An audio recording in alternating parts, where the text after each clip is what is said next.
할렐루야. 서로 축복하십니다. 감사합니다. 고맙습니다. 사랑합니다. 행복합니다. 우리 어제 두 가지의 큰 깊은 소식이 있었죠. 하나는 남자 축구 요르단과의 게임에서 이겼을까요? 졌을까요? 2대 0으로 이겼다고. 제가 텔레비를 본 것이 아니라 아침에 컴퓨터 켜보니까 나오더라고요. 그래서 이제 손흥민이가 빠진 그 우려가 있었습니다만은 멋지게 두 골이나 넣었다고 하는 소식을 들었습니다. 또 하나, 우리 한국 역사 속에 최초로 있는 노벨 문학상 소식 여러분 들으셨죠? 이름이 한강이더라고요. 그래서 난 서울의 한강인 줄 알았더니 여자 소설가인데 나이도 젊어요. 53살밖에 안 먹었습니다. 근데 노벨 문학상을 우리 한국 사람이 한국 역사상 최초로 노벨 문학상을 타게 돼서 얼마나 감사한지. 대한민국이 보통 나라가 아닙니다. 여자분들이 이렇게 한 건씩 합니다. 하나님께서 이 나라를 끝까지 도와주시고 보살펴 주셔서 우리 한국은 기독교가 들어와서 세계 앞에 어깨를 피는 나라가 됐습니다. 여러분, 어느 곳에 보더라도 곳곳에 빨간 십자가 이렇게 많이 내걸려 있는 나라 사실 보기 힘듭니다. 또 하나, 새벽마다 모여서 막 하나님 앞에 기도하고, 여러분 이 기도 하나님 들으시잖아요.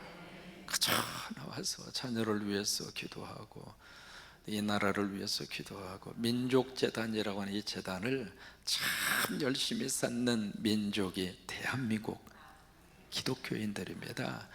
그냥 누가 알아주든 알아주지 않든 이 민족을 위해서 하나님이 그 사명을 하나님이 주셨어요. 그래서 너는 민족재단을 쌓아라. 그러면 나와서 그냥 하나님 앞에 새벽마다 저녁마다 부르짖고, 하나님이 이 나라 도와달라고, 이 나라 지켜달라고, 이 나라 사랑해달라고. 그래서 우리 애국가 속에 하나님이 보호하사, 여러분 맨 처음에 그 가사가 한글로 이렇게 쓰여져 있는 원본이 발견이 됐잖아요. 거기에 분명히 하나님이 보호하사. 근데 거기에 처음에 이 한글이 띄어쓰기가 없이 그냥 쭉 이렇게 썼거든요. 썼는데 그 띄어쓰기를 한 사람이 선교사다, 그동안에 그렇게 알고 있었거든요. 근데 그게 아닙니다. 한국 사람입니다. 애국가를 작사하신 분, 그분이 이제 띄어쓰기를 하셨는데, 띄어쓰기로 애국가를 쭉 쓰면서 하나님이 보호하사. 그래, 이 나라를 끝까지 하나님이 보호해 주셔서 주님의 도우심으로 잘 되기를 바라고, 그래서 이번에 축구도 이기고 노벨 문학상도 타고 새벽에 이렇게 나와서 찬양도 하고 기도도 하고 말씀도 듣고, 여러분에게 하나님의 축복인 줄로 믿습니다. 야고보서는 누가 썼을까요? 맞아요. 근데 야고보는 야고보인데 성경에 야고보가 너무 많아요. 보통 이제 4사람 정도 야고보가 기록이 되어져 있는데, 그 중에 대표적인 야고보가 2사람이 있습니다. 사도 야고보가 있습니다. 사도 야고보, 12제자 중에 한 사람이죠. 그의 형제가 요한입니다. 아버지는 세베대입니다. 그런데 이 사도 야고보는 일찍 순교를 당합니다. 그러니까 이 사람은 아니죠. 두 번째로 누가 있느냐면 예수님의 동생 야고보가 있습니다. 근데 예수님의 동생 야고보는 예수님이 이 땅에 계시는 동안 예수님 믿었어요? 안 믿었어요? 안 믿었습니다.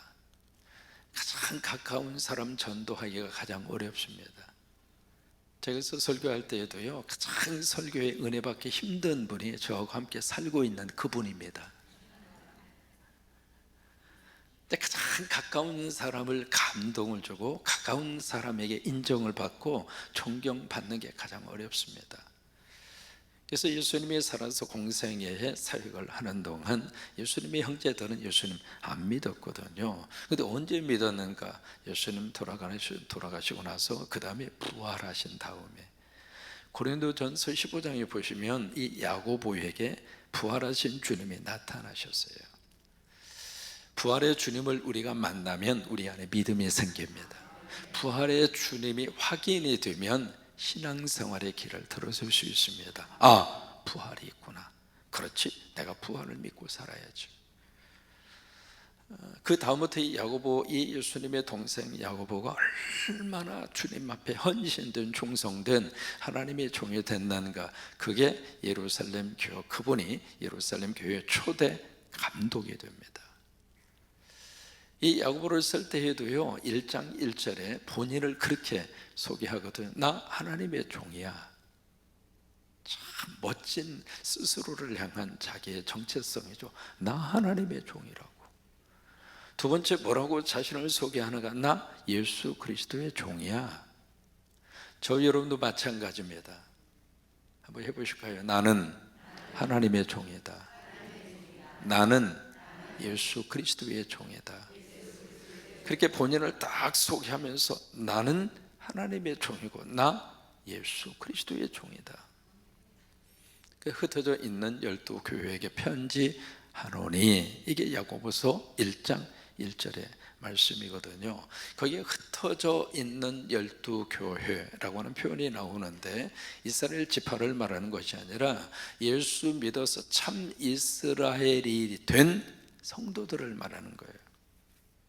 그래서 흩어져 있는 12교회라고 하는 것은 이 땅 위에서의 교회를 말합니다. 그들이 이제 편지를 쓰는데 야고보서에서 몇 가지 주제가 있습니다만은 야고보서에서 가장 중요하게 생각하는 이 주제가 여기 보시면은 믿음은 믿음인데 어떤 믿음? 행함이 있는 믿음. 이게 나오게 된 하나의 배경이 있습니다. 바울을 통해서 막 복음이 증거되고 교회가 이렇게 세워지면서, 그러면서 이제 바울을 통해서 그들이 들은 메시지에 아주 중요한 내용이 있습니다. 그 내용이 바로 뭐냐면 우리가 로마서를 통해서 배우고 있는 대로 이신칭의라고 우리가 신학적으로 표현할 수 있는 이거거든요. 믿음으로 의롭다함을 받는다, 이 부분입니다. 이게 이제 사도 바울이 가지고 있는 가장 중요한 어려운 말로 신학의 주제입니다. 모든 성경 속에 이것이 흐르고 있거든요. 뭐냐면 오직 예수 믿어야 구원받는다. 다른 길은 없다. 누구든지 예수 믿으면 구원받는다. 오직 믿음으로 구원받는다. 그게 이제 바울이 가지고 있었던 복음의 핵심적인 내용입니다. 근데 이 내용을 딱 가지고 교회가 세워지고 신앙생활하면서 어떤 현상이 나타나게 되는가? 오해를 하는 거예요. 아, 그렇구나, 믿기만 하면 되는구나. 맞아요. 그런데 그 믿음과 더불어서 또 하나 따라와야 할 결과가 있다, 이 말이에요. 여러분, 구원이라고 하는 말을 쓸 때 우리 기독교에서 중요한 핵심 가치잖아요. 구원이라는 말을 쓸 때 구원을 우리 머릿속에 어떻게 생각하느냐면, 아, 구원받으면 천국 간다, 그렇게 생각하니까 아, 구원이란 장소 이동이구나. 맞아요. 근데 과연 장소 이동만 구원일까? 그 아니란 말이에요. 많은 경우에 이 구원 문제를 그렇게 생각하다가 보니까 무슨 착각 속에 사느냐면, 아, 그렇지, 뭐 내가 죄인인데 뭐 그냥, 그러면서 자기 삶에 대한 변화라든지 자기 삶의 어떤 복음 안에서, 기독교 안에서, 믿음 안에서 뭔가 새로운 삶을 추구하려고 하는 그런 내용과 그런 삶에 대한 몸부림치는 그런 것들이 보여져야 되는데, 그거에 대해서 너무 합리화를 시키더라, 이 말이에요. 여러분, 구원에 있어서 가장 중요한 것 중에 하나는 장소 이동이기도 합니다만은, 구원은 바로 뭐냐면 변화입니다. 한번 해보실까요? 구원이란 변화다. 예수 믿기 전과 예수 믿은 후에 달라져야 돼요? 안 달라져야 돼요? 달라져야 정상이지. 예수 믿기 전에는 부부싸움 할 때 그냥 막 주먹이 날아가고 몽둥이가 날아가고 그랬다 가정을 해봐요. 예수 믿은 다음에 이제 던져도 안 깨지는 곳으로 던지고. 변하잖아요.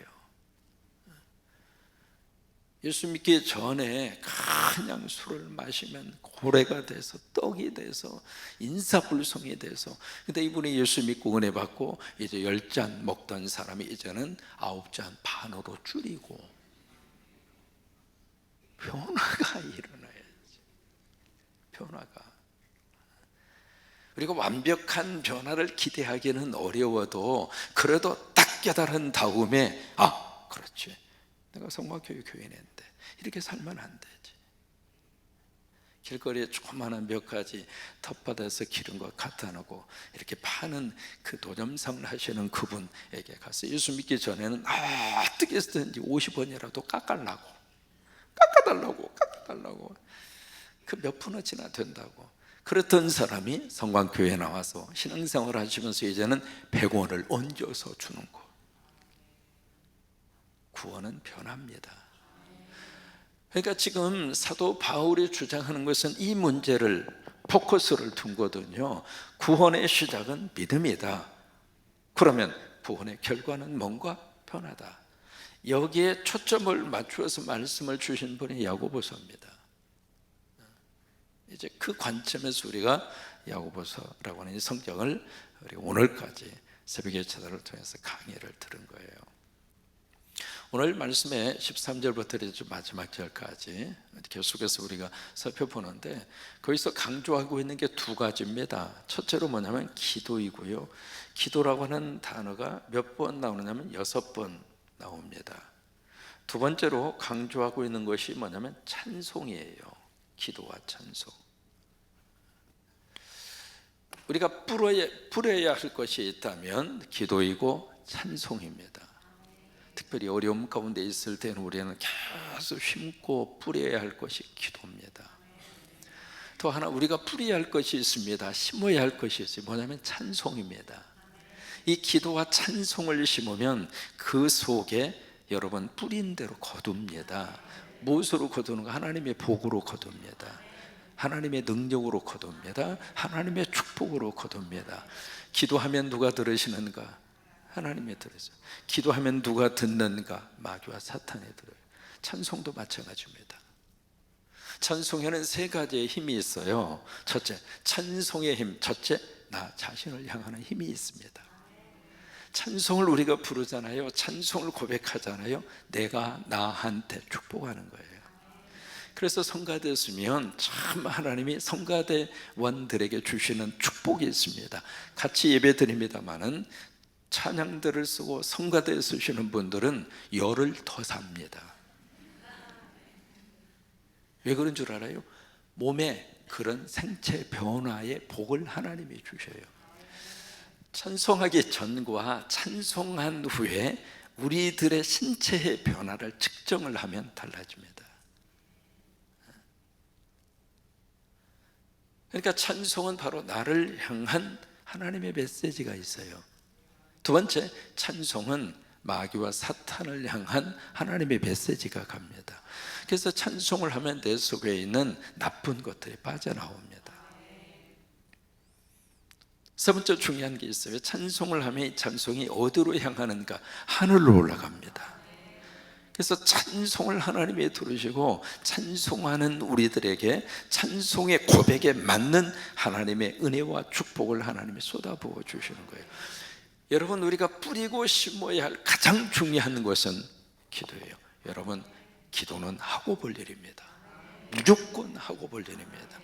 자녀들을 향하여 축복 기도도 하시고, 병든 자가 있으면 치유 기도도 하시고, 나라의 어려움의 상황을 다 기억하고 민족 기도를 하시고요, 손주들을 위해서 미래를 위한 투자 기도를 하시고요, 교회를 위해서 교회를 하나님의 잘 쓰임 받도록. 여러분, 교회가 은혜롭고 교회가 부흥되고 교회 분위기가 좋으면은요, 가정의 분위기도 그렇게 흘러갑니다. 교회 학교가 잘 되잖아요. 우리 자녀들도 잘 됩니다. 그러니까 이게 교회의 축복의 거룩한 채널이 교회에서 끝나지 않습니다. 그 교인들에게 그대로 갑니다.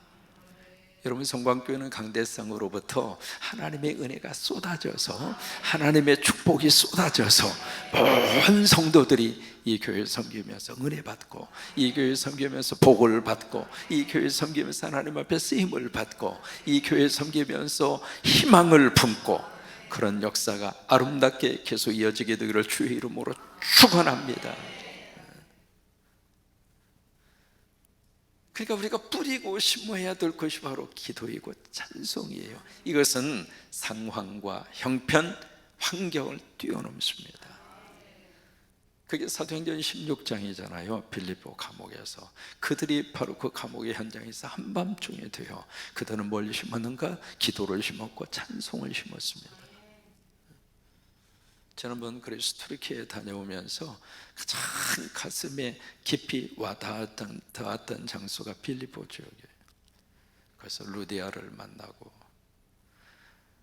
저는 빌립보 교회가요 그렇게까지 부흥되고 그렇게까지 융성하게 빌립보 교회가 사이즈가 그렇게 큰 줄을 몰랐습니다. 현장에 가서 보고, 야, 빌립보 교회가 엄청난 교회였구나. 그 앞에 이제 시가지가 있었고요. 그 당시에 시장이 형성이 되어져 있었고 도시가 형성이 되어져 있었잖아요. 그리고 한켠에 감옥이라고 소개되어져 있는 그 앞에 딱 서는데, 그래서 특별히 거기에서 우리 여기서 예배드리고 갑시다. 그래서 같이 예배드렸죠. 참 너무 은혜스러웠어요. 너무 은혜스러웠어요. 그러니까 우리가 어떤 환경과 어떤 상황 속에서도 우리가 심을 수 있는 것이 기도이고 찬송입니다. 무조건 어쨌든 기도하고 볼 일이고, 무조건 찬송하고 볼 일이고, 그 기도와 찬송을 하나님이 다 들으셔서 고난의 문제 속에 기도하는 자에게 하나님이 고난의 열수가 되어 주셔서 고난을 열어주시고, 행복하고 즐거운 일이 있을 때 찬송하면 하나님이 더 영광 받으셔서 더 좋은 것으로 기쁘고 행복하게 만들어 주셔서, 기도와 찬송을 심고 뿌리면 오늘 내 인생은 어제 내가 심고 뿌린 것에 대한 결과입니다. 링컨이 그런 이야기합니다. 당신이 정원을 걷다가 거기에 장미꽃을 보고 싶다면, 엉겅퀴가 심겨져 있는 그곳에 장미꽃을 보고 싶다면 그 엉겅퀴를 뽑아내고 장미꽃을 심어라. 그러면 당신은 몇 날이 못 되어 장미꽃을 볼 것이다. 왜 여기 엉겅퀴가 있느냐고 불평하고 불만하고 그럴 필요 없어요. 내가 뽑아내고 거기다 내가 심으면 돼요. 왜 우리 가정이 이런가 그러지 마시고요, 내가 거기다가 기도 심으면 돼요. 왜 우리 자녀가 이럴까 그러지 마시고 자녀 위해서 계속 기도 심으시면 돼요. 그러니까 우리가 하나님의 이름으로, 주님의 이름으로 계속 기도를 심고 찬송을 심고 찬송을 심고 기도를 심고, 우리 성광교회는요 기도를 많이 심은 교회예요. 우리 기장 안에서도 성광교회 하면 트레이드 마크가 기도 많이 하는 교회예요. 이게 성광교회예요. 그 기도로 심은 그 기도의 거룩한 역사가 72년의 역사를 통해서 여러분 보시는 129개의 십자가로 나타나잖아요. 이게 다 기도로 심고 뿌린 결과예요. 우리들이 잘해서 그런 거 아닙니다. 그저 선교하려고 그냥 바느질하고 비누 만들어서 팔고 그냥 굴 속에 들어가서 기도하셨다는 이야기 참 많이 우리가 들었잖아요. 그렇게 심고 뿌려서 하나님의 때가 돼서 거두게 하시고 꽃이 피게 하시고 결과를 나타나게 하시고, 우리는요 후손들을 위해서 열심히 뿌리고 심자고요. 그래서 기도로 심고 찬송으로 심어서 하나님이 우리 후손들을 귀하게 잘 들어 쓰시도록. 야고보는 마지막 말씀을 마감하기 전에 19절 20절 말씀에 이렇게 말씀으로 오늘 말씀의 끝을 맺습니다. 19절 함께 읽습니다. 주위에서 읽으세요. 시작. 내 너희 중에 미혹되어 진리를 떠난 자 보세요. 너희 중에 신앙생활 하다가 미혹이 됐어요. 여기 미혹이 됐다고 하는 이야기는 벗어났다 그 말이에요. 이 길, 믿음의 길을 쭉 이렇게 걷다가 그 길에서 다른 길로 벗어났어요. 그런데 어디에서 벗어났는가? 진리에서 떠났어요. 그러니까 여기 진리에서 떠난 사람이 누구냐면 불신자가 아닙니다. 교인이었어요. 같이 신앙생활을 했어요. 근데 이분이 미혹을 받아서 벗어나서 이단으로 떠나갔고, 교회에서 시험 들어서 더 이상 교회 출석을 안 하고, 그런 케이스예요. 그렇게 해서 미혹을 받아서 벗어나서 진리에서 떠난 자, 그 자를 누군가가, 성도들 가운데 누군가가 그분을 위해서 기도하고 그분을 끌어안고 그분이 다시 교회로 나올 수 있도록 해준다면 그것을 돌아서게 한다, 그렇게 표현한 거예요. 그러면 20절 말씀에 같이 한번 읽습니다. 너희가 알 것은, 자, 그렇게 한다면 이거 기억해라. 뭘 기억하는가? 죄인을 미혹된 길에서 돌아서게 하는 자. 아까 말씀드린 19절의 말씀에 그 일을 누군가가 감당해 준다라고 하면 그것은 두 가지의 영적 역사가 나타나는 것이다. 첫째, 그의 영혼을 사망에서 살려내는 것이다. 그대로 두면 지옥 가는데, 그대로 두면 죽음인데, 그대로 두면 사망인데, 그가 다시 교회의 자리로, 그가 다시 은혜의 자리로, 그가 다시 진리의 길로 오게 하는 그 사람은 바로 그를 살려내는 살림꾼이다. 두 번째, 그의 모든 죄를 덮게 될 것이다.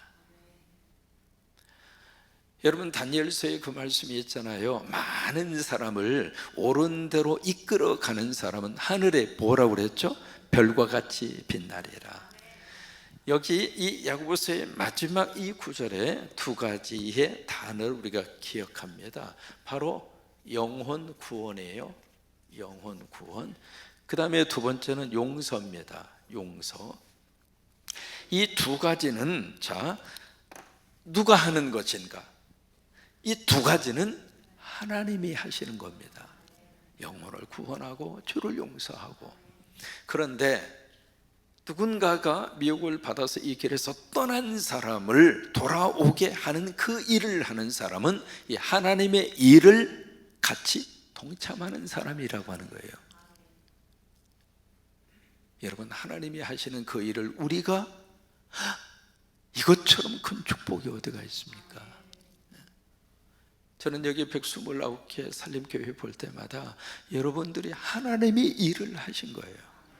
각 교회마다 영혼들이 주님 앞으로 돌아오고, 연말이 되면 각 교회마다 연초와 연말에 성도들의 숫자를 파악합니다. 금년에도 그렇게 파악하려고 합니다. 그럼 확실히 이게 처음에 건물 짓기 전하고요, 건물 지은 다음에 그 교회에 부응되는 그 퍼센테이지를 우리들이 확인할 수 있거든요. 여러분, 이게요, 하나님이 하시는 그 일을 여러분들이 그 일에 함께 하고 있는 거예요. 야고보는 그것으로 오늘 말씀을 끝나고 있습니다. 하나님이 하시는 영혼 구원과 용서, 그 일을 우리가 감당하자. 우리가 감당하자. 그래서 흩어져 있는 12교회와 성도들에게 그 말씀으로 예수님의 동생 야고보는 오늘 편지를 끝내고 있습니다. 앞으로도 여러분 많이 심어서 많이 거두는 우리 성광교회와 성도 여러분 모두가 다 되시기를 바라고, 그런 축복이 넘치기를 주의 이름으로